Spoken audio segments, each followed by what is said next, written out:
সবাইকে স্বাগত। আজকে আমরা জানবো বাচ্চাদের একটা খুব কমন বাট মিসআন্ডারস্টুড একটা প্রবলেম নিয়ে, যেটা হলো আঁচিল মানে ওয়ার্টের এই প্রবলেমটাকে নিয়ে। তো অনেক মা বাবারা এটা দেখে ভয় পেয়ে যান যে এটা হলে কি আদৌ কেটে ফেলতে হবে বা এটা কি খুব বিপজ্জনক কিছু। তো চলুন সব প্রশ্নের উত্তর আজকে স্যারের কাছ থেকে পরিষ্কারভাবে জেনে নিই। স্যার, এই যে আঁচিলের যে প্রবলেমটা বাচ্চাদের ক্ষেত্রে দেখা যায়, এটা কেমন দেখতে হয়, কতটা কমন বাচ্চাদের ক্ষেত্রে? আঁচিল বাচ্চাদের ক্ষেত্রে খুবই কমন। স্পেশালি ফেসে বা আঙুলে ফিঙ্গার টিপসে খুব বেশি দেখতে পাওয়া যায়, এবং যেহেতু এটা স্কিন টু স্কিন কন্ট্যাক্ট থেকে বেশি হয় বা খেলাধুলা করার সময়তে মাটি বা কোনো ইনঅ্যানিমেট অবজেক্ট যেগুলো সেখান থেকে আসে, সেই জন্য খুব অনেকেই দেখা যায়, এবং এতে পেন হয় না, ব্যথা হয় না।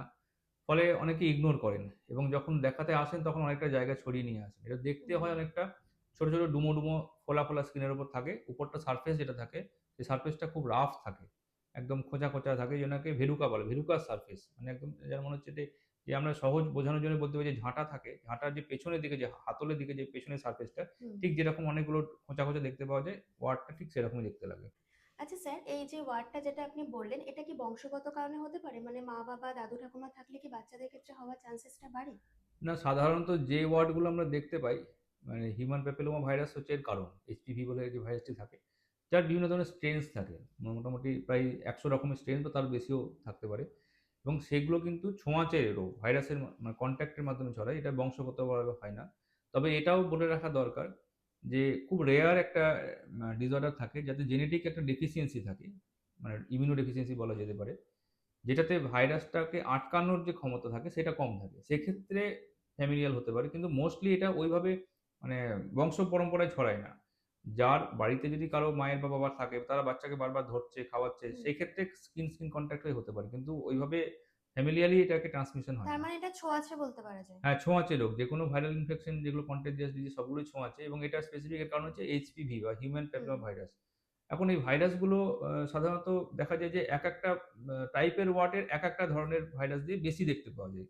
সারা পৃথিবী জুড়ে যে বুচার্স ওয়ার্ট বা যেটা অ্যানিমাল হ্যান্ডলার্স ওয়ার্ট থাকে সেটাকে বলা টাইপ 7 দিয়ে হয়। আবার প্লেন ওয়ার্ট যেটা ফ্ল্যাট থাকে, সারফেসটা একদম চ্যাপ্টা চ্যাপ্টা থাকে, মুখে একদম তিলের মতো লাগে দেখতে, সেগুলো আবার টাইপ 3, টাইপ 10 এসব দিয়ে হয়।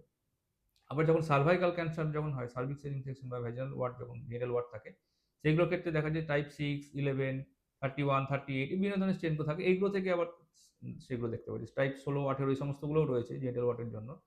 তো স্ট্রেনটা কোথায় হচ্ছে তার উপর একটা মোটামুটি আইডিয়া করা যায় যে কিরকম হুম। হচ্ছে। আবার এইটাই যখন দেখা যায় যে মুখের ভিতরে হচ্ছে বা ল্যারিংসের মধ্যে হচ্ছে, তখন আবার ব্যাপারটা অনেক জটিল হয়ে যায়। কারণ ল্যারিঞ্জিয়াল প্যাপিলোমা যখন হয়, যে স্বরতন্ত্রের মধ্যে যে প্যাপিলোমাটা হয়, তখন ব্যাপারটা আরো বেশি সিরিয়াস হয়ে যায়।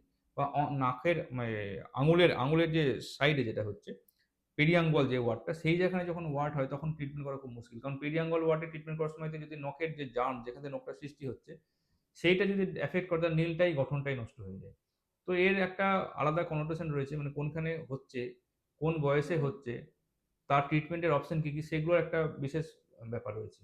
এটা হলে কি আমরা ওয়েট করতে পারি? আপনা আপনি কি সেরে যেতে পারে না কোনো ট্রিটমেন্ট? সময় সেরে যায়। বিশেষ করে বাচ্চাদের ক্ষেত্রে যদি আ বডিতে হয়, কোনো ফেসের মধ্যে হচ্ছে না, হয়তোবা চোখে বা লিপের পাশে বা নাকের আশেপাশে হচ্ছে না। সে সমস্ত ক্ষেত্রে ওয়েট করা যায়। চোখের মার্জিনে যদি অনেকগুলো ওয়ার্ড তৈরি হয়, তাহলে তো ওয়েট করা খুব মুশকিল হয়ে যায়। হুম। কারণ সাইজে বড় হলে দেখতেও অসুবিধা হবে, তখন কমপ্লিকেশনস এর চান্স বাড়ে। কিন্তু হাতে বা গায়ে হলে অনেক সময়তে নিজে থেকে সেরে যায়। তো নন ট্রিটমেন্টও একটা অপশন। কিন্তু সেটা আমাদের দেশে এটা এপ্লাই করা মুশকিল। সভ্য দেশ বলতে আমরা যা বুঝি, ইউএসএ বা ইউকে, সেগুলোর ক্ষেত্রে নন ট্রিটমেন্ট বা একটা মাস্টারলি ইনঅ্যাক্টিভিটি বলে একটি কথা থাকে, যে আপনি অবজার্ভ করতে থাকুন যে আঁচিলটা বাড়ছে কিনা, স্প্রেড হচ্ছে কিনা। অনেক সময়তে এটা সেরে যায়, এবং দেখা যায় যে নন ইনভেসিভ যে ট্রিটমেন্টগুলো, যেমন ডাক্ট টেপ অ্যাপ্লিকেশন, একটা স্টাডি রয়েছে, দেখা যাচ্ছে যেখানে আঁচিল সেখানে সেলো টেপ বা ডাক্ট টেপ জড়িয়ে রাখার কথা বলা হচ্ছে। সেটা ২ মাস ৩ মাস পর্যন্ত ব্যবহার করার ফলে অনেক সময় সেরে যায়। কিন্তু অনেক সময় যেহেতু ওয়ার্ড আপনা থেকেই সেরে যায়, ফলে এগুলো ডেফিনিট বলা খুব মুশকিল যে ডাক্ট টেপ অ্যাপ্লিকেশনের জন্য সেরেছে না নিজে থেকেই ওটা আপনা থেকেই সেরে গেছে। তো ওয়েট করা যেতে পারে, কিন্তু ডিপেন্ড করবে পেশেন্টের চয়েসের উপরে, কোনখানে হয়েছে তার উপরে, বয়সের উপরে। একজন যদি ডায়াবেটিক পেশেন্ট থাকেন, তার ক্ষেত্রে ইমিউনোসাপ্রেশন এর রিস্ক থাকে, আমি তো ডেফিনিটলি তার ক্ষেত্রে ওয়েট করতে চাইব না। কিন্তু একটা হেলথি ইয়ং মেল বা ফিমেল পেশেন্ট, তার ক্ষেত্রে হয়তো হয়েছে, সে যদি চায় সে ওয়েট করতে পারে ২ মাস, ৬ মাস, ১ বছর পর্যন্ত। অনেক সময় নিজে থেকেও সেরে যায়।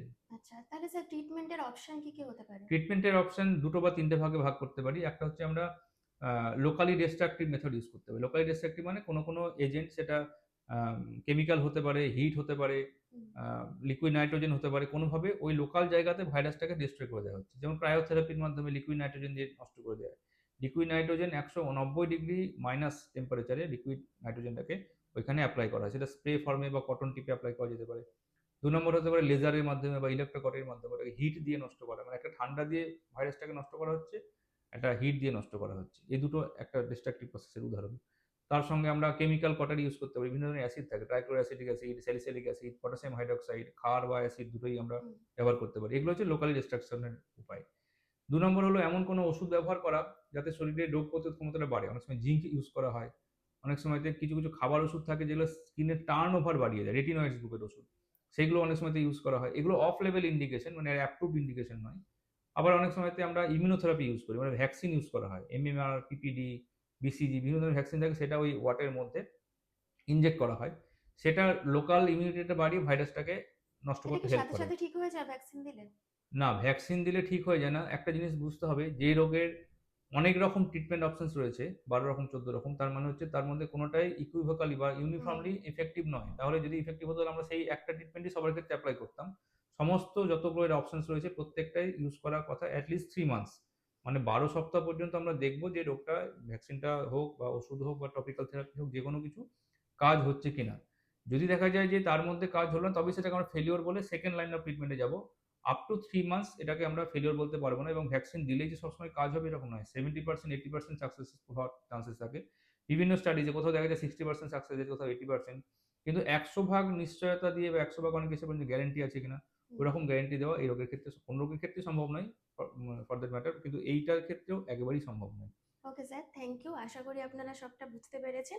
আপনাদেরকে বলবো আমাদের এই ভিডিওগুলো আপনাদের কেমন লাগছে? যদি ভালো লেগে থাকে অবশ্যই আমাদের কমেন্টে জানাতে পারেন।